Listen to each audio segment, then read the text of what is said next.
História de hoje. Lamento fúnebre. Dizem que o primeiro erro é sempre o mais barato. Você aprende com ele, segue em frente, a dor passa. Eu aprendi que isso não é verdade. Meu primeiro erro, aquele que abriu a porta e convidou as coisas erradas para entrar, me custou um pedaço da minha sanidade. É uma dívida que ainda estou pagando, toda noite. Começou há 5 anos. Herdei a casa velha do meu avô, uma casa de madeira de 2 andares no fim de uma rua sem saída, bem onde os limites da cidade se misturavam com as florestas de pinheiros. Era grande demais, cheia de memórias demais para mim, então decidi alugá-la. Coloquei um anúncio no jornal local na quinta-feira de manhã. Juro, em 10 minutos, meu telefone tocou. O homem do outro lado se apresentou como Mark. Sua voz era calorosa, amigável. Ele disse que estava dirigindo por aí procurando um lugar para sua família e tinha acabado de ver o anúncio. Parecia providência. Ele, sua esposa e seus 3 filhos, 2 meninos e uma menina, eram novos na cidade, precisavam de um lugar imediatamente e podiam pagar o primeiro e o último mês de aluguel em dinheiro. Eu os encontrei naquela tarde. Eles eram agradáveis. Normais. Mark era só apertos de mão firmes e sorrisos fáceis. Sua esposa, Sarah, era quieta, com os olhos baixos, mas ofereceu um sorriso pequeno e tímido. As crianças ficaram em uma fila organizada e silenciosa atrás deles. Parecia um sonho tornado realidade para um proprietário de primeira viagem. Aquele sonho azedou rápido. No primeiro mês, o dinheiro foi deixado na caixa de correio em um envelope branco e impecável, como combinado.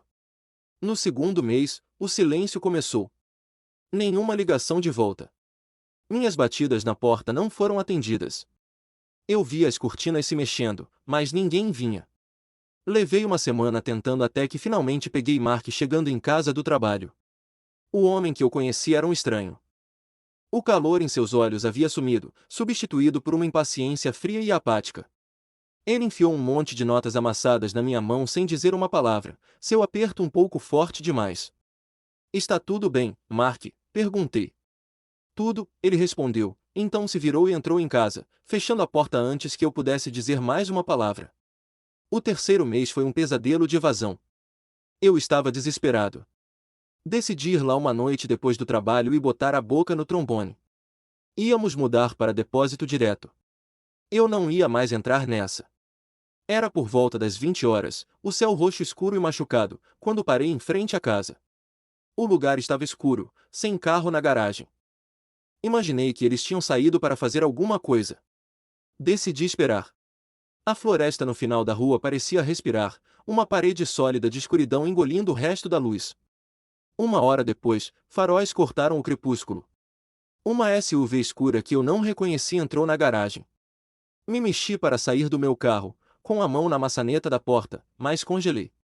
A porta do passageiro abriu e uma mulher saiu. Mas não era Sarah. Não a Sarah que eu conhecia.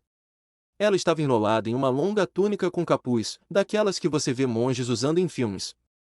O tecido preto e grosseiro a engolia por inteiro, eu não conseguia ver seu rosto, suas mãos, nada. Então a porta do motorista abriu. E Mark surgiu, vestido de maneira idêntica. As 3 crianças saíram da parte de trás, 3 pequenas sombras silenciosas em versões em miniatura da mesma roupa sombria. Eles se moveram em fila indiana em direção à porta da frente, uma procissão de silhuetas contra a casa escura. Nenhuma palavra foi dita. O único som era o sussurro de suas vestes contra a brita e a batida frenética do meu próprio coração. Eu, lenta e silenciosamente, fechei a porta do meu carro, o clique da trava soando como um tiro na noite silenciosa. Deslizei para baixo no meu assento até que eles desapareceram para dentro. A casa permaneceu escura. O que eu tinha acabado de ver? Algum tipo de coisa religiosa? Uma seita? As palavras pareciam melodramáticas, mas o arrepio descendo pela minha espinha era real. Dirigi para casa, com os nós dos dedos brancos no volante, decidindo lidar com isso na luz clara e racional do dia. Na noite seguinte, voltei, preparado para um confronto. Mas desta vez, a rua sem saída estava entupida de carros. Tive que estacionar a 100 metros de distância. Uma enxurrada de pessoas, todas vestindo aquelas mesmas túnicas pretas, entrava e saía da casa do meu avô. O ar parecia espesso, pesado, como antes de uma tempestade. Um canto baixo e rítmico, mais uma vibração do que um som. Parecia emanar das próprias paredes. Senti uma onda de pura e diluída aversão. Eles estavam usando a casa da minha família, um lugar onde eu tinha passado natais, para isso, essa reunião. Eu estava com muita raiva e, admito, com muito medo de confrontá-los. Fui embora, prometendo voltar no dia seguinte e despejá-los na hora. Quando voltei, o silêncio era absoluto. O portão estava balançando nas dobradiças. A porta da frente estava entreaberta. Empurrei-a e chamei. Mark? Sarah. Minha voz ecoou no vazio. A casa estava vazia. Não apenas vazia de pessoas, mas estéril. Os pisos estavam nus, as paredes em branco.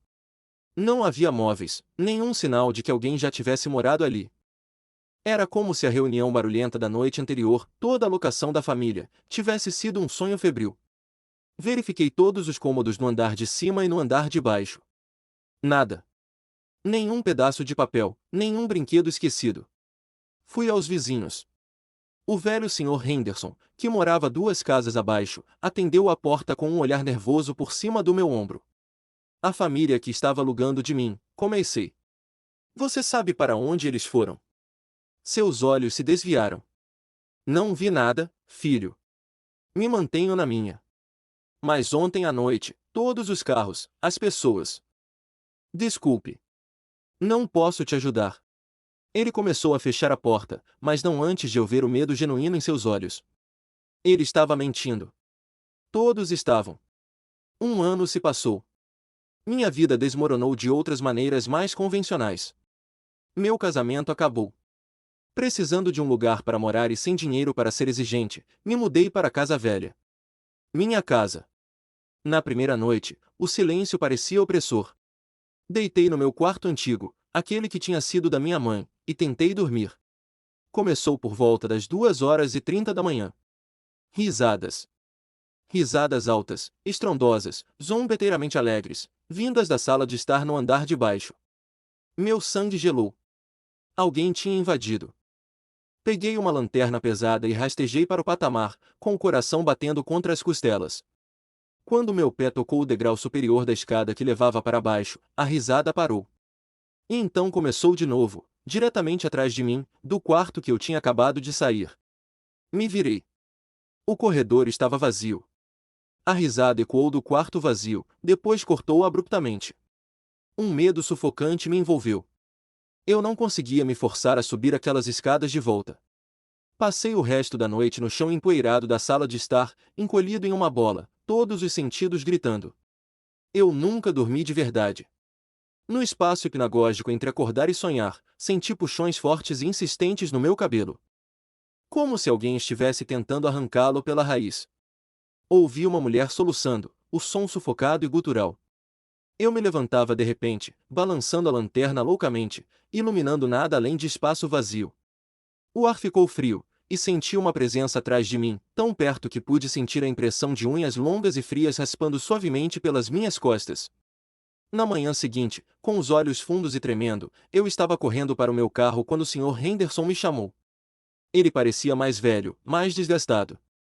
Ouvi dizer que você se mudou, disse ele, com a voz baixa. Importa se eu aparecer mais tarde? Nós deveríamos conversar. Eu concordei, muito perturbado para me importar.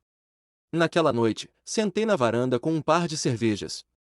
Henderson apareceu na hora certa, como se estivesse esperando. Ele tomou sua cerveja por um longo tempo antes de falar. Eu te devo um pedido de desculpas, ele finalmente disse, sem olhar nos meus olhos. Eles nos pagaram. Todos nós na rua. O homem, Mark. Ele me deu dinheiro para distribuir, disse para ficarmos de boca fechada e de olhos fechados. Por quê? Perguntei, com a garganta seca. Ele respirou fundo e trêmulo. Houve uma noite, perto do fim. O canto estava mais alto do que o normal.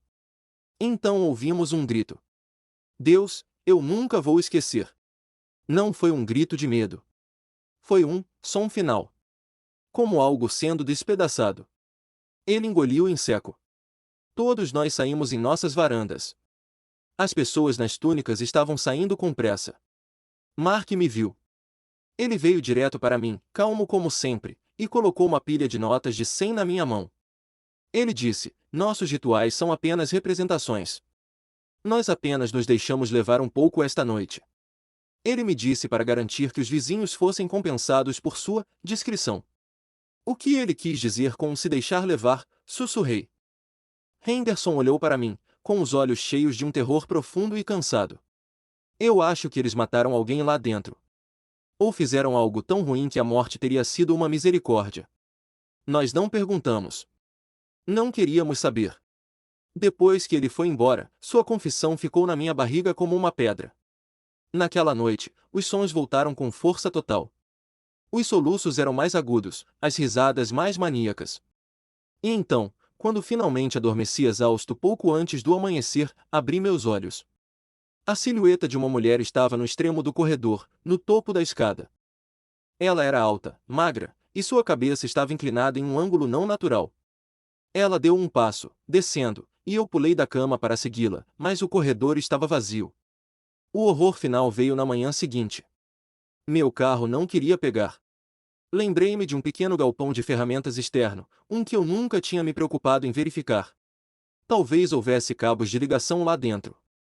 O cadeado estava enferrujado, mas quebrou facilmente com um puxão forte. O cheiro me atingiu primeiro. Era um odor doce, enjoativo e metálico de sangue velho e terra úmida e rica. Eu engasguei, puxando minha camisa sobre o nariz. O galpão estava escuro, cheio de teias de aranha e cascas de insetos mortos. No canto, havia uma grande lixeira de plástico, daquelas que você usaria para decorações de Natal. O medo era um peso físico no meu peito. Levantei a tampa. Dentro havia uma massa de cabelo escuro e embaraçado. Fios grossos e longos, emaranhados e aglomerados com uma substância preta, semelhante a piche, que eu sabia ser sangue seco. Parecia que tinha sido arrancado de um couro cabeludo. Sob o cabelo havia feixes de roupas, uma blusa de mulher, jeans, todos manchados com o mesmo resíduo escuro e descamante. E dobrados cuidadosamente no fundo, havia 3 pequenas túnicas pretas de tamanho infantil, também marcadas com sangue. Eu tropecei para fora do galpão, vomitando na grama amarelada. Liguei para a polícia, minha voz tremendo tanto que eu mal conseguia formar palavras. Eu disse a eles que tinha encontrado algo perturbador, possivelmente evidências de um crime. Eles nunca vieram. Liguei 3 vezes na semana seguinte.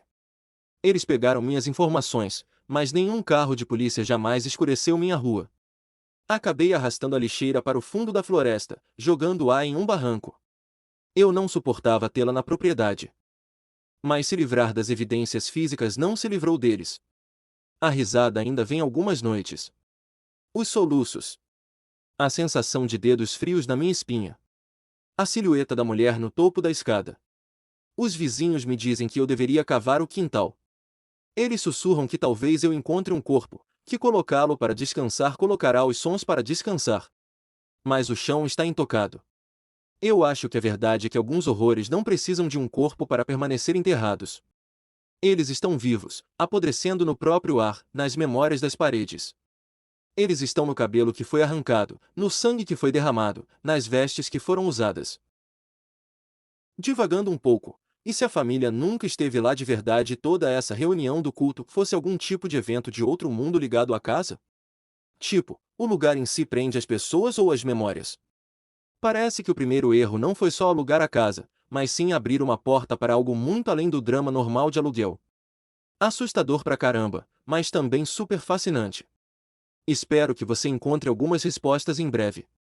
Agora analisando a história, a progressão do terror, da família perfeita até a descoberta da lixeira com cabelo e sangue, é de uma crueldade psicológica magistral. O que mais me destruiu? A cena das túnicas, uma imagem que gruda na mente como um quadro de Goya sombrio. A cumplicidade dos vizinhos, o horror não está só nos cultos, mas na banalidade do silêncio pago com dinheiro. A lixeira no galpão. Deus, a descrição do cabelo embolado com sangue me fez segurar a respiração. Perguntas que vão me atormentar. O que exatamente o ritual representava? E por que envolvia crianças? 2. A polícia não vir foi ignorância ou eles também foram comprados? 3. A silhueta da mulher na escada é a vítima ou algo pior?